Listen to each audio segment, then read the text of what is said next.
Hello and welcome everybody to AB Conversation. I hope you are staying not wet out there. Not wet, no. It is rain. I hope you're staying dry. Couldn't think of the word because Benzino just saw me come in all wet. Ben's all dry right now. Of course. But I definitely had raindrops all over myself trying to get to the station here across campus. Let me introduce my cast here. Across the glass right now, producer Rob Jiggity.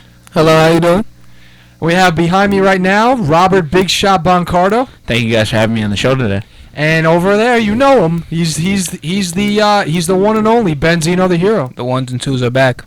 We have arrived. AB Conversation. There we go. So, gentlemen, on this rainy, wet evening in which we have a nice full show ahead of us. We have some baseball, obviously opening day with the Yankees and the Mets yesterday. We have a little Duke winning their 5th championship in their program history, and we of course have to touch on a little Westchester Knicks basketball. Of course, we have to later on in the show because their season has come to an end. Gentlemen, how about we begin with opening day? No, let me begin with you. Go ahead. Opening day. Rob, I don't know if you listen to our show as well as Jiggity listens, but for you, this man right here, Carlo Rigger, he has many names. But it's opening day yesterday. The season has begun for Mr. Pinstripes. Sure. You are back. I'm back. What happened? Well, Rob is going to allude to this as much as we're ever going to want to hear throughout the portion of this segment, but I will begin by saying that, yes, opening day was a sad day for me. It was happy when I certainly first saw the beginning of the game, despite not seeing the captain over at shortstop, but I was happy to see the Yankees back. I was happy to see them on the field. I was happy the popcorn was popping and the peanuts were being cracked despite my allergy to them, and then all of a sudden we had the Bronx Bombers displaying minor league level play on the field. It was just god-awful, Anthony. We look at so many errors in this game. We go to the third inning, Chase Headley, Anthony, with third base, throws the ball to Teixeira, and look what happens. Russell Martin comes up after, knocks in 2 runs, Encarnacion hits a home run in the game. 5-run third inning. The Yankees fall to the Blue Jays last night, 6-1, only getting 3 hits, Anthony. And you look at this. What has the empire finally fallen? Is it done? Well, Ben, that has been I have no idea. That has been the question here, and what compounds this is the fact that the Mets came out and won their opening day game against. Let me say this, against the projected best team in baseball, the Washington Nationals, and arguably one of the best pitchers in baseball, Max Scherzer, who did no-hit them through, I believe it was 6 1/3. Max Scherzer, he carried a no-hitter into the 7th, but that's what compounds the fact here that this city is up for grabs, and it is no longer the Yankees town. It is a city that is literally up in the air for either the Mets or the Yankees to grab. Jiggity, you hear me? Yeah. All right. What do you think about this? These Metropolitan Mets. Because all the back page. It's the Yankees. Now the Mets are really taken as a serious contender. What do you think about this? It sort of reminds me of when the Clippers started getting nice, and then how the hype for the Lakers started to die down. Seeing how these are both storied franchises with many championships underneath their belts, and how like the team with I'm not gonna say no championships, but lesser championships is starting to emerge. And I could see the Mets rising and becoming like the Clippers now, becoming the dominant team in their city. That's a great analogy. Ben just tossed it. Ben was the point guard there. He set up the play there, and Jiggity just drained a 3. Okay? Bang. All right, let me ask you all a question right now. Now, the number one rule, there are many rules in baseball, right? There are many opinions about rules. There are a certain set number of rules in which they delineate, what you are supposed to do and what you're not supposed to do. Now, one of those rules, and it is a complete don't throughout all of baseball history, from Little League and Pee Wee Ball up to the major leagues, is not steal or attempt to try and steal third base with 2 outs in an inning when you're losing. Now, Didi Gregorius, new shortstop replacing Derek Jeter, yesterday decides in the 8th inning to attempt to steal third base with 2 outs, and Rob, who was at the plate? Mark Teixeira. Mark? Now, don't get me wrong, Mark was off on that day going 0 for 3, Anthony, with a strikeout and a walk. but you do not take the bat out of your cleanup hitter. No. That's a rule going back to Little League, as you said. Growing up as a kid, my father was my coach, and one rule: you never take the bat out of your best hitter's hands. And the Yankees did that. No reason to steal, especially you're down 6-1. He gets a nice hit in the gap. It's 6-3 right there. Don't know what they were thinking on that one, and what Gregorius was even thinking of stealing third base for. It's a no-no. Ben, Rob, it's a no-no. Okay? Stealing third base in that scenario is a no-no. I don't care, and I know Rob brought this point up, that one of your best hitters is up at the plate. Listen, that's a debatable thing when it comes to Tex and his inability to produce in recent years, but he is still, as Rob said, your cleanup hitter. And Joe Girardi penciled him in the lineup at the number 4 spot for a reason, and whether that number 4 hitter was Brett Gardner, whether it was not Didi, he was out on the base pass, but whether it was Brett Gardner, Steven Drew, whoever is up at the plate, you're not supposed to be trying to steal third in that instance. It is an opportunity for your hitter to try and cut down the lead with a 6-1 deficit you're facing, and to take yourselves out of an inning. As hard as it is to steal third base in that situation is just bogus. You can't do it. ESPN got to make that the new commercial. You know how to have rule 127B. They should make it rule number 1: do not steal third with 2 outs. It's true, and I'd love to see that happen. Joe Girardi. Yeah, obviously, you see the frustration. You see him shaking his head, very upset at the moment.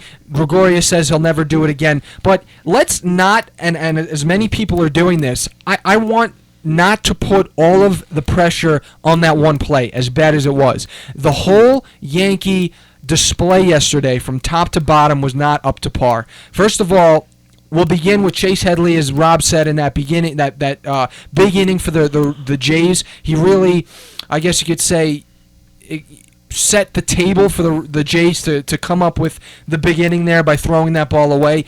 How about the fact that you have veteran hitters, right, in this Yankee order, since it's such an old team, swinging at so many first pitches? And believe me, I'm the first guy to say swing at the first pitch and drill it into the gap if you can. But if you can't, and you're repetitively popping the ball up after swinging at the first pitch, take a pitch.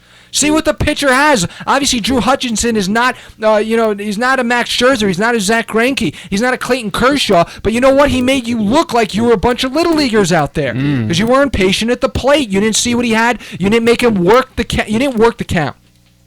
Yeah, you don't swing at the first pitch in this lineup, and you go to that point.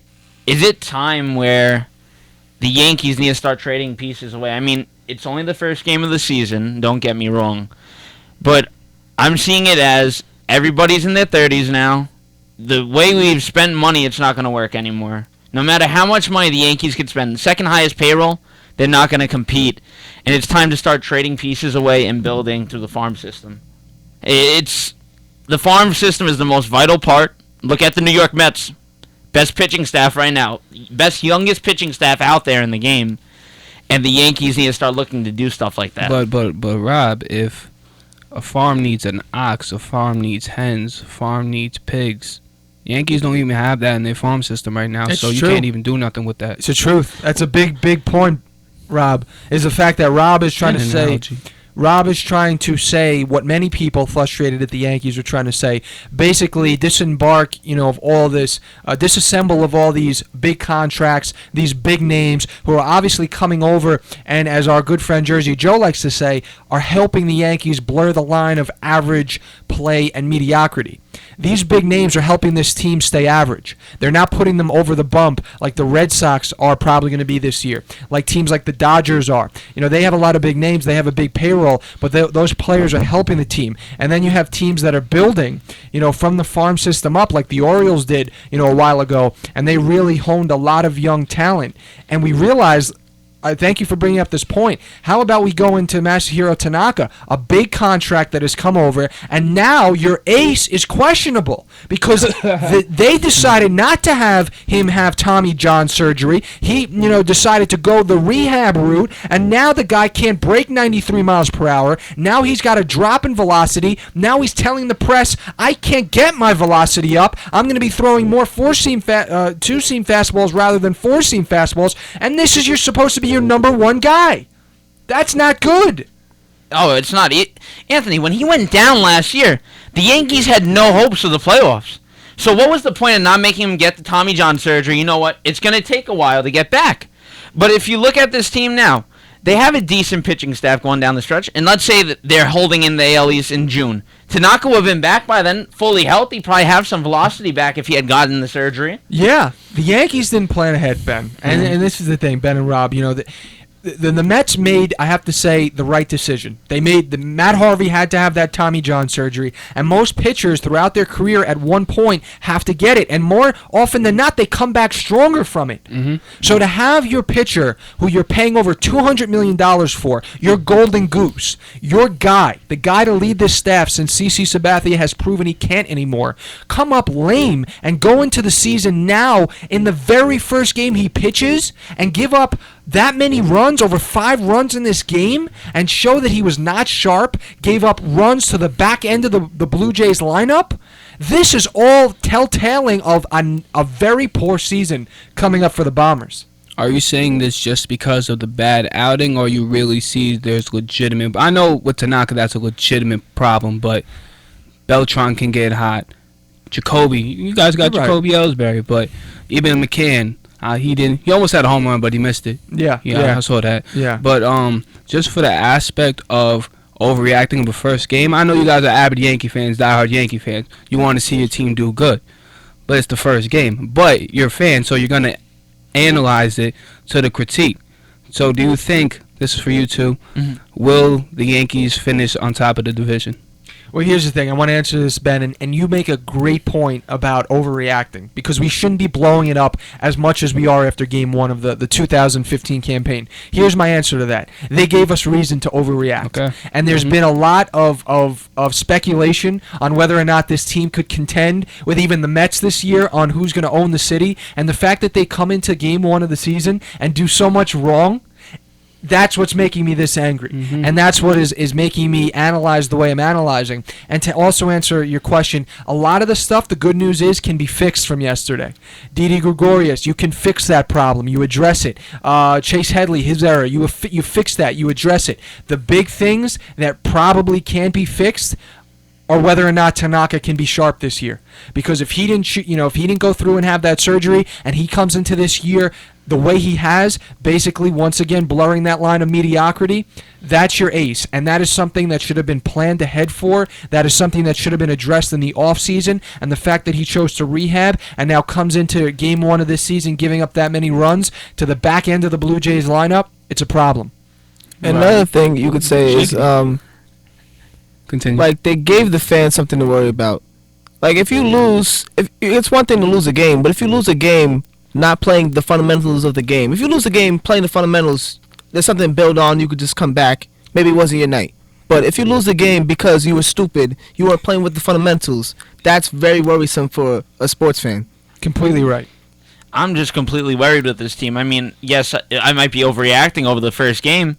Brian McCann, Ben, hasn't been the same since Atlanta. He was a typical guy who could put up about 27 homers, 90 RBIs. Then he got injured, and the Yankees gave him that big contract, and all he could really do is catch. He's not going to be putting up those numbers ever again. Carlos Beltran, he's healthier this year, so I expect a bigger year, but we're not going to be competing with these other teams. Look what the Red Sox did. Hanley Ramirez, typical shortstop or third baseman. He moved to the outfield. Now, yes, it's the first game. Hit a grand slam and a solo shot yesterday. He's going to be a great fit over there. Pablo Sandoval has people in the lineup instead of when he was in San Francisco and barely had anyone in front of him. Now he has a lineup to back him up. He's going to be putting in work.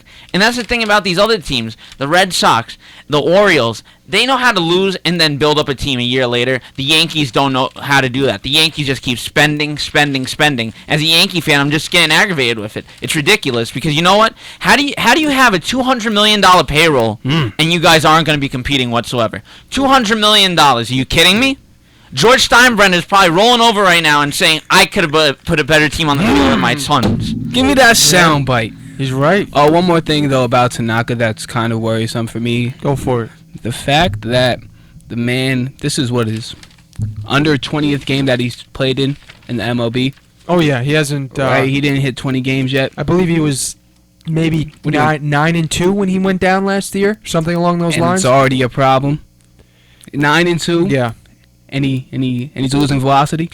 Well, yeah. What's that? 13 starts, you can say, give or take, if he didn't win a game. Yeah. This is the problem, Ben. Is that they got this guy from Japan, and he spent a lot. Even though he's a young guy, he spent a large portion of his early career throwing innings for his team over in Japan. He spent a large portion as their workhorse, much comparable to CC and how he was for us, throwing 200 innings a year.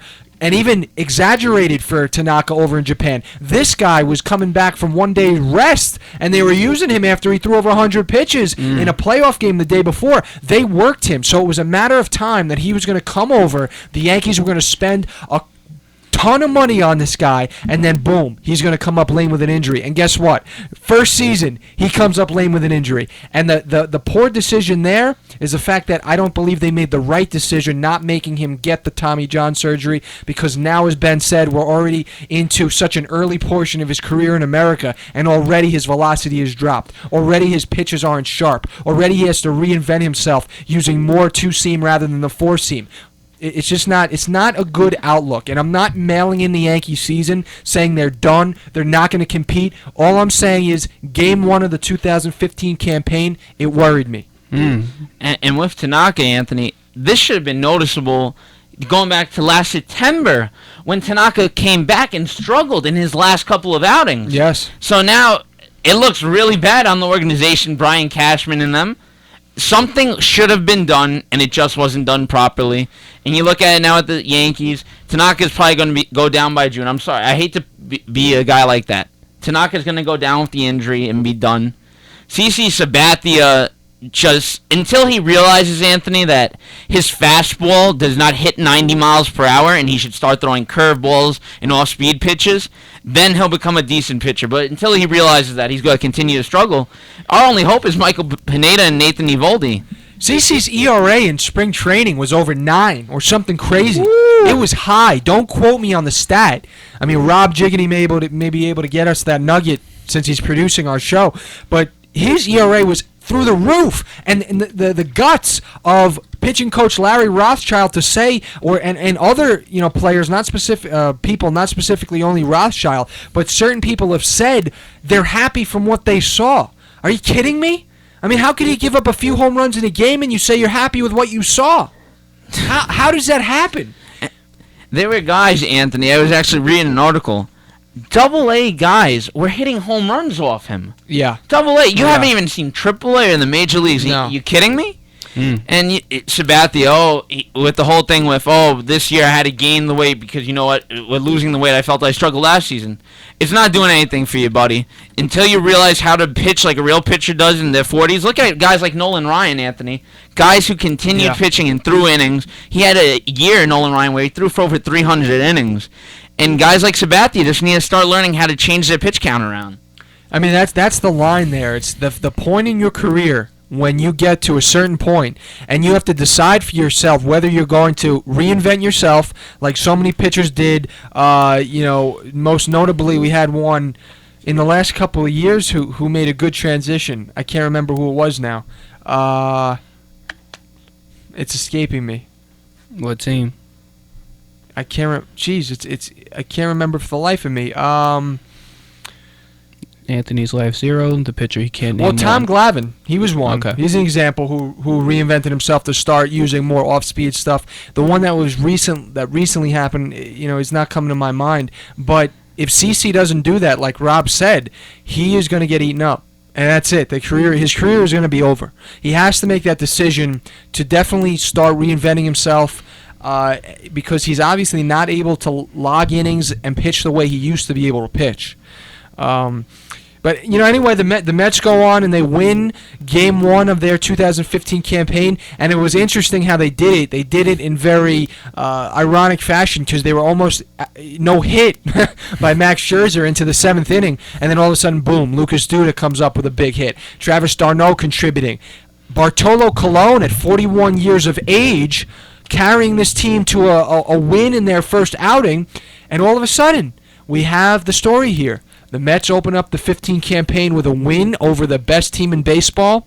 And Rob Jiggity has our information. It was an 8.1 ERA. So CC Sabathia, an 8.1 ERA in spring training. Obviously not as many innings as you're going to get in the regular season, and you can't take a lot from spring training, but that is something to be noted. And as I was saying, the Mets, a nice opening headline for day one. The Yankees, contrary.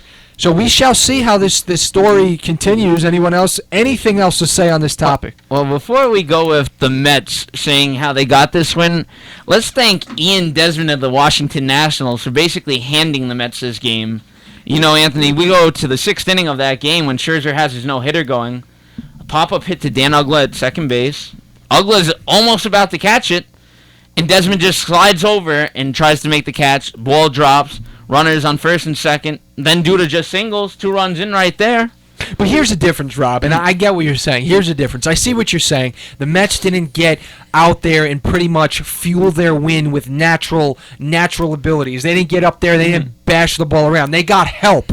Errors fueled their ability to win that game. But here's the difference, Rob. Let me make this simple for you. If that was the Yankees, I have a very high doubt that they would have not capitalized on those errors. I have a very high doubt that the Yankees would have not been able to beat Max Scherzer. They would have gotten no hit. And it's as simple as that. The Yankees struggle beating good pitchers. They couldn't beat Drew Hutchison. Drew Hutchison kept the Yankees to 1 run, a Brett Gardner homer. The Mets were at least, and even though it did have to do with errors, were at least able to scratch off and capitalize on 3 runs against the Nationals.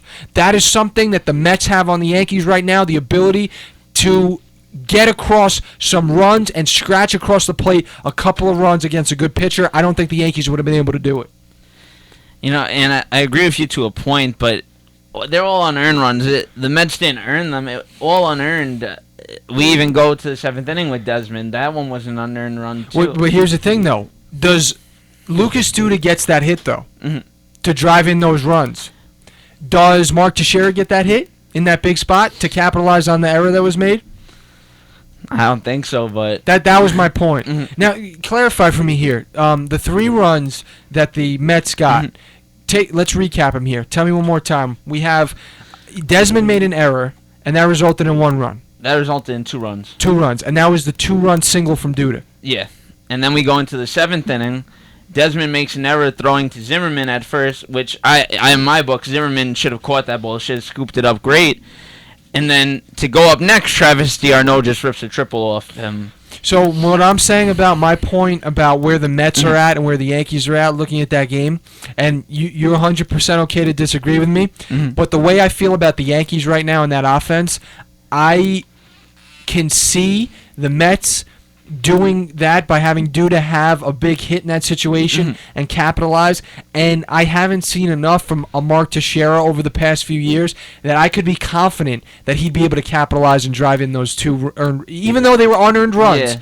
You know what I'm saying? You know, and it's I agree with you on this statement actually, because you know what, Mark just isn't Mark anymore. No, he's not. Mark doesn't show up for April. It's like being April Fool's Day all year round, the whole month around, I should actually say. And he's gonna struggle this year. You look back at last year, 22 home runs, 60-something RBIs. It's gonna be tough, and you're absolutely correct on that one. Mark Teixeira would not have gotten a hit in that situation. One more baseball thing before we get it off to the next segment. Jiggity, you still here? Yep. All right, you have some King Felix news, or do you? Forget it. You could drop it. No, that's what is this? King What Felix is it? Wait a second now. Tell Rob the Jiggity, public. are you dropping the ball over there? Tell the public. I'm He's sorry. bobbling it right You're now. a producer, man. Make the throw right now. What happened with King Felix? He had 10 Ks the other day. Oh my! Wow. And you were not going to tell us Which that? makes him the 4th pitcher Look at this producer. to have Continue. 10 Ks on opening night. Wow. Ever? Yeah. Look at this. Look at this Yeah. golden nugget our producer has laid on us again. Yet again, he comes through, and the best part of it all, he was shy to say it. Wow. Jiggity. Give it up for our producer, Jiggity. Rob Jiggity, All across the glass. All right, Benzino, want to cap us off for this segment while and then go to break? Yeah. This is baseball. All Jiggity, right. shut your mic off. Way to cap it off. We'll head to break now. We'll come back with a little NCAA championship. That's right, Duke. They rung the bell, or I should say cut down the net. Once again, we'll be right back here on AB Conversation. You're listening to WICR.